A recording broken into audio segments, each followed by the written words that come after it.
Estamos en la segunda sesión del Congreso sobre Felipe III, en la sede de la Universidad de Juan Carlos. Y la jornada comienza con Richard Kagan, que es profesor emérito de la Johns Hopkins y máximo hispanista del mundo norteamericano, que ha estudiado la huella de España en Estados Unidos, como su último y exitoso libro, El embrujo de España, y también ha estudiado los cronistas y las ciudades, entre otras muchas cosas, pero destacaría dos libros clásicos, Los cronistas y la corona e Imágenes urbanas del mundo hispánico 1493-1780, junto a Fernando Marías, y es doctor honoris causa por la Universidad Autónoma de Madrid. Todavía no. Bueno, en junio. En junio. Y nos va a hablar esta mañana sobre Antonio de Herrera y Tordesillas y el discurso antiprivanza del temprano 17, un tratado olvidado. Al núcleo del libro de Antonio Ferros, dedicado al duque de Lerma, es una discusión brillante y original en torno del concepto del privado y el debate en torno de la presencia de tal personaje en la corte de los reyes Asturias. Aparte de su tesis de maestría a la autónoma, Antonio se había dirigido a varios aspectos de este mismo tema previamente en varios artículos. El primero, publicado en el año 90 del siglo pasado, apareció en las actas de un famoso encuentro en Toro, y otra vez en un libro, España, Europa y el mundo atlántico, tomo dedicado a John Eliot, que está ahí en la pantalla, y coordinado por Jeffrey Parker y yo mismo. Y en aquel ensayo, Twin Souls, Monarchs and Favorites in the early 17th century Spain, Antonio se dirigió al tema de la privanza dentro de una discusión original sobre los varios significados ocultos al término de la amistad en la obra de varios escritores de la época. Una discusión que se aparecía de nuevo en su importante libro dedicado al duque de Lerma y la corte de Felipe III, obra que celebramos hoy y ayer. A partir de la publicación de aquel trabajo, otros han estudiado varios otros aspectos de la privanza de Lerma, entre ellos Santiago Martínez Fernández, que están aquí, en su libro sobre Rodrigo Calderón. Mientras tanto, otros, como es el nombre checo, Marozic y Leszczynski, es correcto, no sé, han explorado diferentes contribuyentes al discurso, sea en favor, sea en oposición, en torno del concepto de la privanza. Los hechuras de Lerma y sus amigos escribían tratados justificando el papel del privado, señalando la importancia, aún la necesidad de inválido para el príncipe. Y creo que no es necesario, ni tengo tiempo hoy, resumir sus argumentos. Pero entre los que defendían la idea de las privanzas, incluyen autores como Juan Fernández de Medrano, el confesor de Lima, Fray Pedro Maldonado, señalado ayer en el discurso del profesor Carrasco, y varios más. Al mismo tiempo, Lerma tenía sus enemigos, entre ellos varios dispuestos de escribir tratados atacando la idea del rey, la idea de que el rey debiera tener un solo gran amigo privado, representando este personaje como un peligro a la monarquía y por extensión todo el sistema político español. Uno de los primeros fue la doctrina política y civil, escrito en torno de 1604 por el toledano Eugenio de Narbona, pero no llegó, esta obra no llegó a la prenta hasta 1621.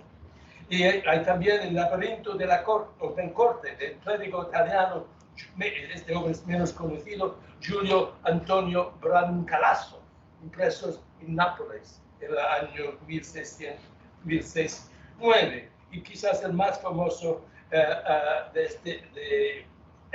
más famoso es la obra República y Policía Cristiana, obra del fraile franciscano Juan de Santa María, obra impresa en 1615 y reeditada varias veces, a pesar de los esfuerzos de Lerma de restringir la distribución de este libro, un intento que fracasó. Pero en una manera semejante a la escoba que Mickey Mouse intentó destruir en Fantasia, el famoso clip de el aprendiz del brujo, entonces estaba luchando en la escoba y el escoba multiplicó en varias piezas. Otros libros con discursos parecidos, es decir, ante la idea del privado, otros libros parecidos empezaron a aparecer, entre ellos de Regge y de Regende, Ragioni, el rey y la razón de gobernar, obra del arbitrista, alcalde de Casicorte, juez de obras y bosques, Mateo López Bravo, preso en el año 1616, y en aquel mismo año Francisco de Quevedo redactó la primera parte de su Política de Dios y Gobierno de Cristo, otra obra que expresó críticos duros de monarcas que tenían privados, con Quevedo citando el Nuevo Testamento para apoyar sus argumentos. Escribió, Jesús no tenía privados, solo discípulos. Este es el contexto, el marco, dentro de lo cual Antonio de Herrera y Tordesillas escribió su tratado Proposiciones o consideraciones en cosas de materias de Estado, bajo el título de Advertimientos civiles y conceptos políticos. Esta obra nunca llegó a la prensa y el manuscrito actualmente está conservado en la biblioteca de la Fundación Lázaro Galdiano, aquí en Madrid, y que yo sepa es una copia única, no he encontrado otra. Hoy en día se conoce Herrera y Tordesillas por su obra histórica, sobre todo. Nombrado al cargo de cronista mayor de las Indias por Felipe II en el año 1526 y unos años después por Felipe III al cargo de cronista real de Castilla, Herrera escribía varias historias de carácter oficial, entre ellos su archifamoso Historia General de las Indias, conocido como Las Décadas, una historia del mundo en la época de Felipe II, junto con otras obras o historias más monográficas, entre ellas una historia de la conquista de Portugal por Felipe II, otra de las guerras civiles en Francia y en Flandes, otra de las alteraciones decididas en Aragón en 1589. Y en todas, Herrera siempre defendía la política de la monarquía, la majestía real y el derecho de la monarquía de intervenir o bajo el concepto de guerra justa o por razones políticas o religiosas en los asuntos de aquellos reinos extranjeros. Y aparte de estos escritos históricos y siguiendo el modelo de varios cronistas castellanos medievales, entre ellos Hernando de Cogar, cronista de Isabel la Católica, o también el modelo de Jerónimo de Zurita, el que creía que aparte de la historia, los cronistas de la corona tenían que ocuparse en las cosas tocantes al servicio de Dios y al rey. A lo largo, cambiando este modelo, a lo largo de su vida, Herrera se metía en la política en varias maneras. Entre ellas, las traducciones de importantes tratados políticos, entre ellos La razón del Estado, o Razón de Giovanni Botero, obra que produjo en 1522, y obra que Xavier Gilles Pujol ha dedicado un ensayo muy importante hace varios años. Y también tradujo los 5 libros primeros de los Anales de Cornelio Tácito, impreso en 1615. parte de lo cual es importante. Trata de la figura de Sejano, el favorito del emperador Tiberio, y según Tácito, Sejano, a causa de su altivez excesivo y sus poderes enormes, Sejano pretendía ser a un momento el emperador sí mismo, poderoso. Y estas pretensiones fomentaban celos y denuncios entre miembros del Senado romano. Finalmente llegó a su encarcelamiento de Sejano y al final su ejecución, seguido por la de sus hijos, breve principio de especie de damnatio memoria. Y es curioso que entre los estudios dedicados a Rodrigo Calderón, la famosa hechura de Lerma, se ha olvidado mencionar que Herrera había dedicado esta producción a Calderón sí mismo. El que, en algunos sentidos, era el hijo simbólico del hijo, es decir, el Sejano de su día. En ese sentido, el libro de Herrera, servía como una especie de un advertimiento de los riesgos de asociarse con los privados y también un tipo de pronóstico de lo que la propia ejecución de Calderón ocurrió unos años después. Bueno, peligroso, 1621, muerte. Sea lo que sea, aparte de estas traducciones, Herrera intervino en las dichas cosas del rey en otras maneras, entre ellas la confección de varias consultas tratando a diversos materias del Estado, uno sobre la policía de la corte, otro sobre la ubicación de la línea de demarcación, el dicho antimeridional, separando los territorios portugueses de los castellanos en el Pacífico, y varias consultas más. Y en cuanto a sus relaciones con el duque de Lerma, al parecer, Herrera y el duque nunca fueron amigos. Lo contrario. La correspondencia entre Herrera y el conde de Gondomar, conservada en Palacio, indica que empezando en torno del año 1603, Herrera se dedicó a componer varios discursos políticos, entre ellos uno que él sí mismo describió como un discurso que he hecho en razón del gobierno que debe tener un buen príncipe epilogado de lo mucho que los que han escrito en esta materia dicen. Esta obra no está, se ha desaparecido, yo sé.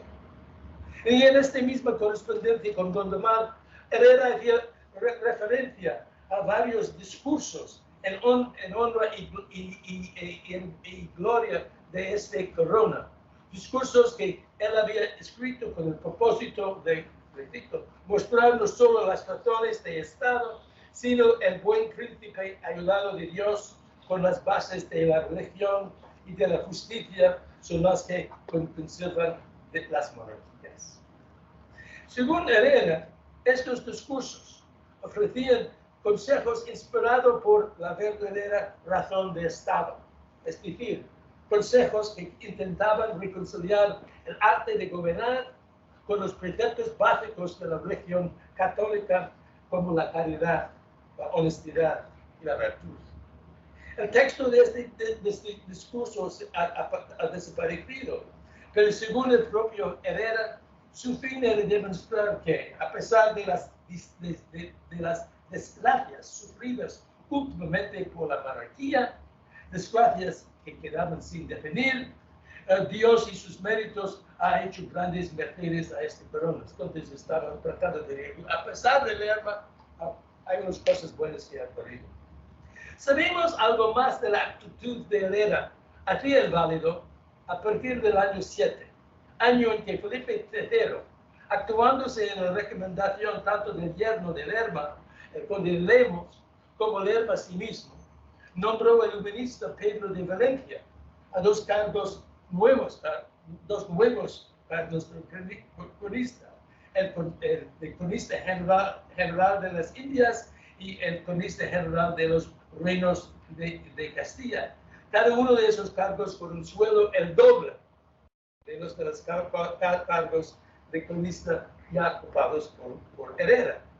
El rey nunca ofrecía una justificación por la creación ni de estos nuevos cargos, ni la necesidad para ellos. Pero al parecer el motivo estuvo bastante claro: reducir la importancia de Herrera y fomentar su aislación. Y la reacción del veterano cronista fue previsible. En una serie de cartas describió el nombramiento de Valencia como un agravio, como injusto, un intento de acomodar la persona, no el buen público, y leyendo entre las líneas el bien propio también.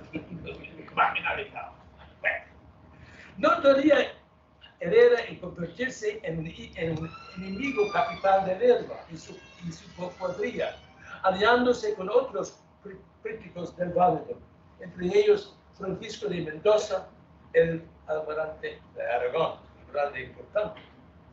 La relación de Herrera con el almirante no está nada claro, pero cuando los agentes de Lerma entraban en el palacio madrileño de este noble en diciembre de 1607, se habían descubierto ahí unos papeles que criticaban la forma en que se gobernaba la monarquía.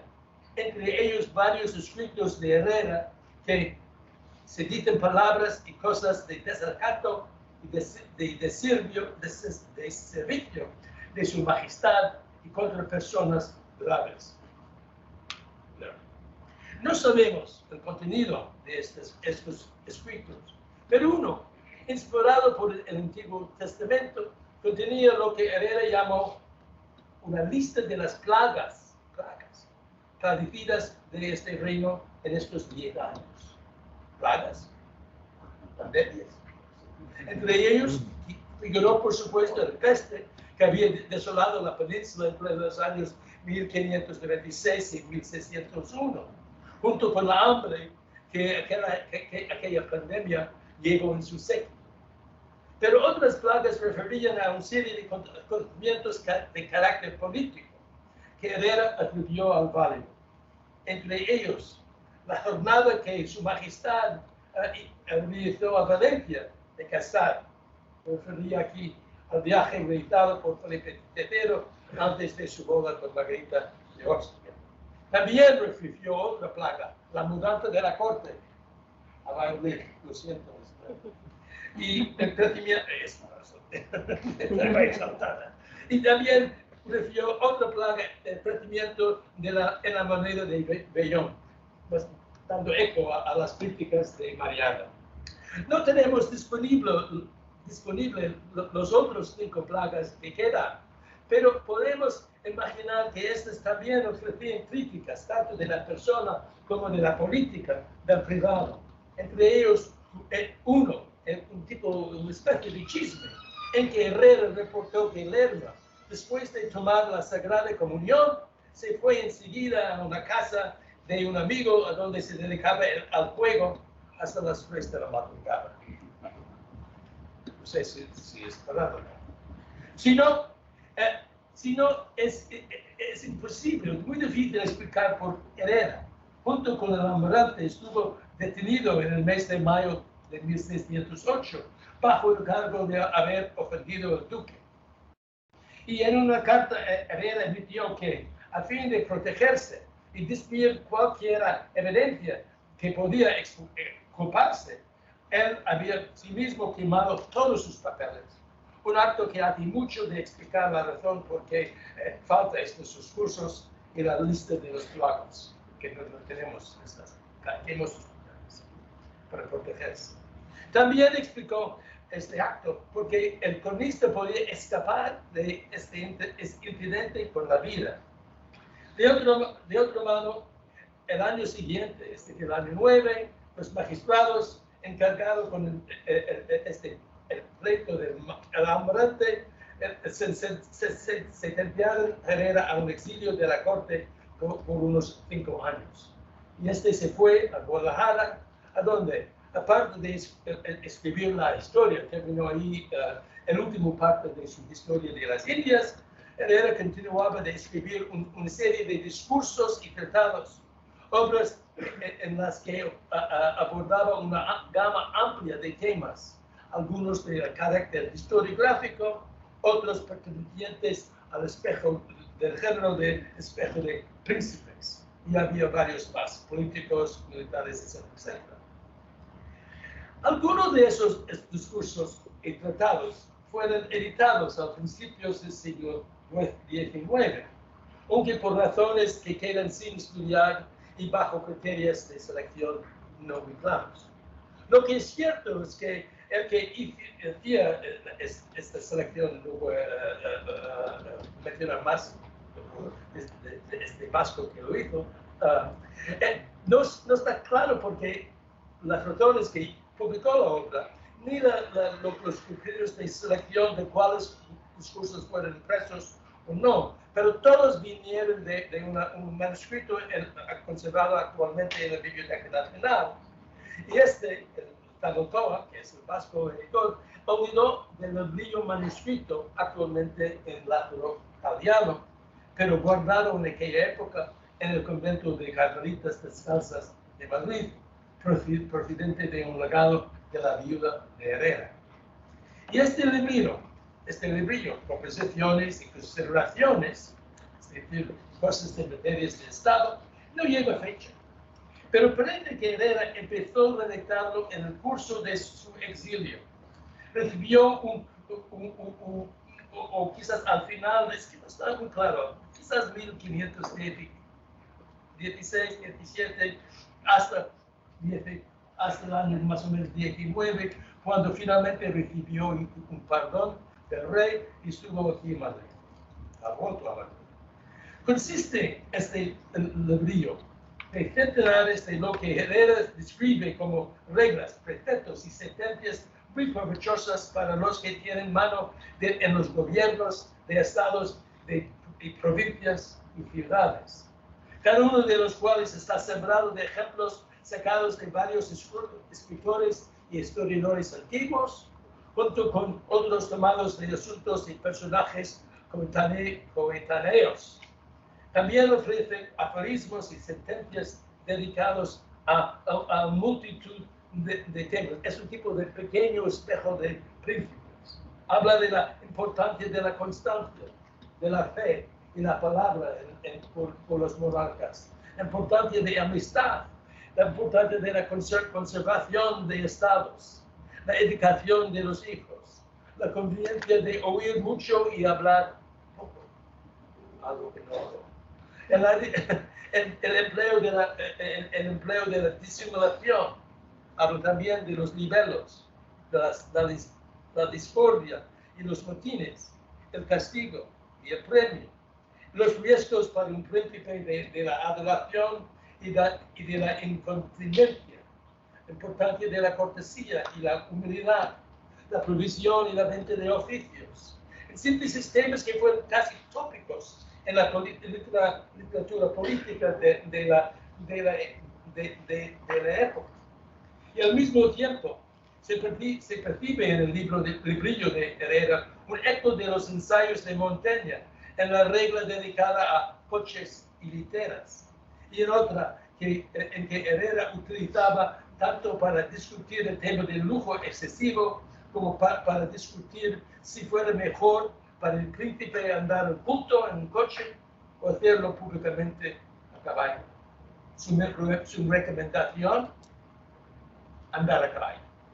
En teoría, porque ofrecía al príncipe la oportunidad de demostrar su capacidad de liderazgo y control.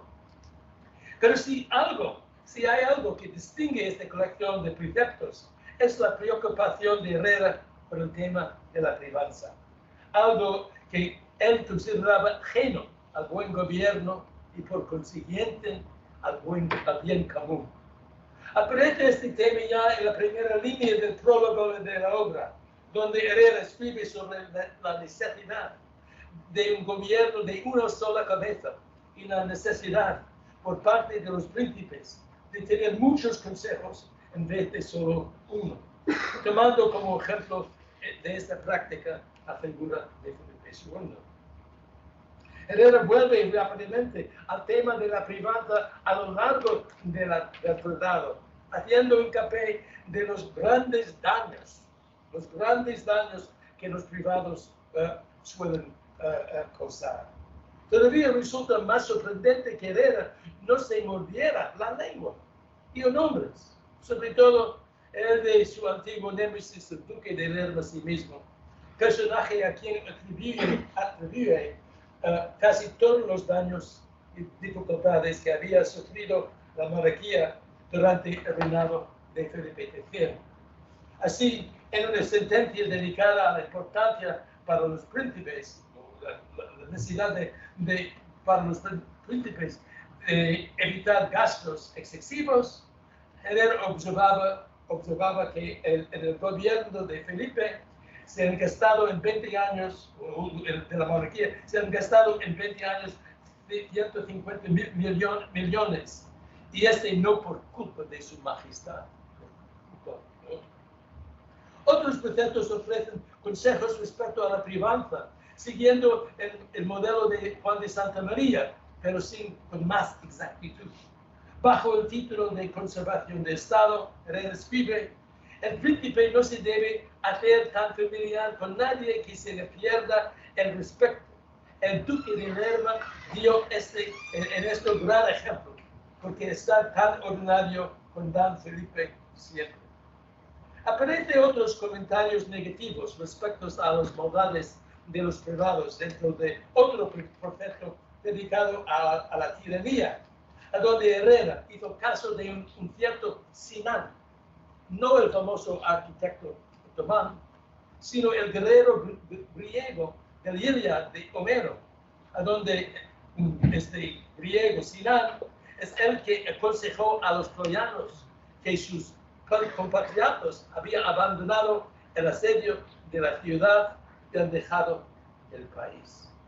Y a causa de este consejo falso, el famoso escritor Dante, en su infierno, colocó a Sinan en el círculo de los grandes falsificadores, tanto de moneda como de palabras, y condenado a sufrir para siempre un fiebre tan cálido que quema el piel. La imputación de este ejemplo, el cardenal duque, el Lerma, el Sinan de este día, estará condenado a sufrir un sarpullido permanente que ningún crema farmacéutica estaría capaz de curar. Así, en otra parte del libro, Herrera opina que el amor y el odio que tiene un príncipe a una persona por la mayor parte nace de la relación de sus privados, porque los poderosos no menos suelen sustentar de los ojos y de las orejas. Moral, el buen rey, siguiendo otra vez el modelo de Felipe II, debiera resistir tener un privado tanto por su bien personal como el reino general. El libro de Herrera, en este caso, no es único ni muy original. Forma parte del discurso de antiprivanza de la época. Y en ese sentido no es más que otro ejemplo de este Enron, aunque un ejemplo olvidado. Pero antes de concluir esta presentación, tengo una pregunta. ¿A quién? ¿Cuáles fueron los lectores que tenían en la cabeza Herrera cuando escribía esta obra? Cuando lo terminó, Lerma ya se había perdido su privanza. Herrera había retomado posesión de sus plazas de cronista, aunque había recibido una baja de unos 4 años, tiempo en que escribía tanto este libro, terminó este libro que acabo de citar, junto con otros discursos y tratados. Entre uno se llama Materia del Estado, dedicado al conde de Olivares, don Enrique, es decir, el padre de conde duque. El discurso, este discurso, no tenemos fecha, quizás es el año 14 o año 4, no está muy claro, probablemente el año 4, pero no sé. Este discurso dedicado a Conde Olivares discutió de la importancia de dedicados y experimentados hombres de Estado que fueron orientados al bien del Estado. Y él también subió la importancia de la fe y la palabra, tanto entre los príncipes como sus consejeros. Al parecer, calidades que faltaba Lerma. Y entre las figuras que manifestaban estas calidades, cito ejemplos como Guadalláquez, el conde de Chinchón, Vespasiano Gonzaga, su mecenas, Juan de Zúñiga, junto con el conde de Olivares. Pura coincidencia quizás, pero creo que Herrera, como un hombre bien experimentado en los asuntos de la corte, veía en torno de 1619, es decir, el año en que terminó este libro, Herrera como Bob Dylan entendía perfectamente en aquella dirección soplaba el viento. Así, cuando empezó su próximo y su último historia de historia, unos comentarios históricos sobre el Valteína, el punto de conflicto en el norte de Italia entre los españoles y los franceses, obra terminada en 1621, él dedicó esta historia a Conde Duque de Olivares. Y por esta razón sospecho yo que él concibió este librillo como un manual de gobernar dirigido a otro importante hombre de Estado o futuro hombre de Estado, el hijo del conde Enrique, el futuro privado de Felipe IV, pero es pura especulación de mi parte. Muchas gracias.